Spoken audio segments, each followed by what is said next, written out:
Alexander the great में हम इतिहास के सबसे शक्तिशाली योद्धा और सबसे महान सेनापति सिकंदर महान की कहानी के बारे में जानेंगे। इस किताब में हम उनकी जिंदगी की शुरुआत से उनके अंत तक होने वाली हर अहम घटना और युद्ध के बारे में बात करेंगे। यह बुक समरी किसके लिए है? वे जो इतिहास पढ़ना पसंद करते हैं, वे जो सिकंदर महान के इतिहास के बारे में जानना चाहते हैं, वे जो ग्रीस के प्राचीन इतिहास के बारे में जानकारी हासिल करना चाहते हैं। इस बुक की लेखक कौन है? लेखक फिलिप फ्रीमैन जी ने ये बुक लिखा है। उन्होंने हार्वर्ड यूनिवर्सिटी से फिलोलॉजी, स्टीक भाषाओं और लिटरेचर पर पीएचडी की है। उनकी किताबों के चर्चे न्यूयॉर्क टाइम्स और वॉल स्ट्रीट जर्नल में हो चुके हैं। वे ल्यूथर कॉलेज में क्लासिक्स के प्रोफेसर हैं। यह किताब आपको क्यों पढ़नी चाहिए? आप सभी ने सिकंदर महान का नाम जरूर सुना होगा, लेकिन क्या आपने कभी यह जानने की कोशिश की कि वह कौन था? यह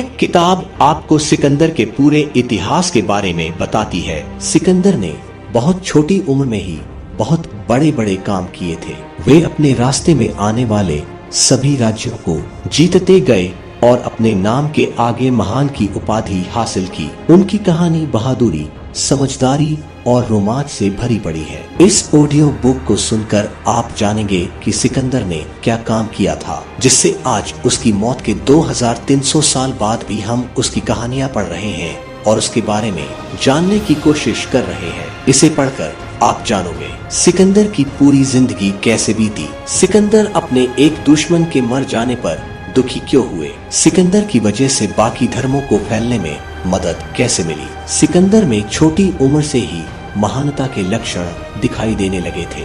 सिकंदर मसेडोनिया के एक छोटे से राज्य में 356 बीसी में पैदा हुए थे। उनकी मां का नाम ओलंपियास था और उनके पिता का नाम फिलिप द्वितीय था, जो उनसे बहुत छोटी उम्र से ही खुश हो गए थे। फिलिप द्वितीय ने ग्रीस के सभी राज्यों पर जीत हासिल कर ली थी। जब सिकंदर 13 साल के थे, तब उनके राज्य में एक व्यापारी एक घोड़े का सौदा करने आया। उसने घोड़े की कीमत बहुत ज्यादा रखी थी, क्योंकि ऐसा माना जाता था कि उस घोड़े को ट्रेन नहीं किया जा सकता था। फिलिप द्वितीय ने घोड़े को लेने से इनकार कर दिया, लेकिन सिकंदर ने जिद की कि वे घोड़ा खरीदेंगे। इस पर फिलिप द्वितीय को गुस्सा आ गया। उन्होंने कहा कि अगर सिकंदर घोड़े को ट्रेन कर सके तो वे उसे खरीद लें। सिकंदर ने समझदारी दिखाई। उन्होंने देखा कि घोड़ा अपनी परछाई देखकर उस ओर जा रहा था और कूदने लग रहा था। इसलिए सिकंदर ने शाम हो जाने के बाद घोड़े पर सवारी की। उन्होंने इस घोड़े का नाम बासुफेलस रखा, जो उनका बहुत अच्छा साथी बना। फिलिप द्वितीय यह देखकर बहुत खुश हो गए और उन्होंने सिकंदर की तारीफ की, लेकिन उनकी खुशी ज्यादा दिन तक नहीं रही। जब सिकंदर बहुत ज्यादा फेमस होने लगे और उन्होंने लड़ाई में फिलिप को हरा दिया, तब फिलिप द्वितीय को गुस्सा आ गया और उन्होंने सिकंदर की प्रसिद्धि को फैलने से रोकने का फैसला किया। उन्होंने सिकंदर की मां से तलाक ले लिया और दूसरी शादी कर ली। उन्होंने सिकंदर को भी शादी में बुलाया ताकि लोगों को इस बात का शक ना हो कि उन्होंने सिकंदर को ईर्ष्या के मारे निकाला था।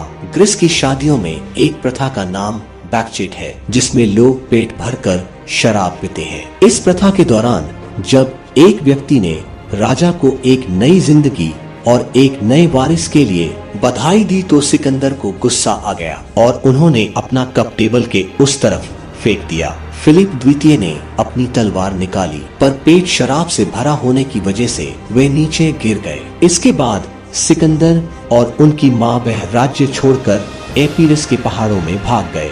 बाद में कुछ समझौते हुए और वे वापस आए। अपने राज्य में वापस आने के बाद सिकंदर दूसरे देशों को जीतने के लिए निकल पड़े। ये हम जानेंगे इस कहानी के अगले पार्ट में। आज के इस वीडियो में इतना ही। जल्द मिलते हैं इस बुक समरी की अगले पार्ट के साथ। तब तक के लिए जय हिंद, वंदे मातरम। अपना और अपने प्यारों का ख्याल रखें। वीडियो अच्छी लगी हो तो वीडियो को लाइक शेयर करना ना भूलें। इसी तरह के और नॉलेजेबल वीडियो देखने के लिए हमारे इस चैनल द समरी वर्ल्ड को सब्सक्राइब करके बेल आइकन प्रेस कर दें। अगर आप यह वीडियो फेसबुक पर देख रहे हैं तो हमारे फेसबुक पेज को फॉलो कर लें।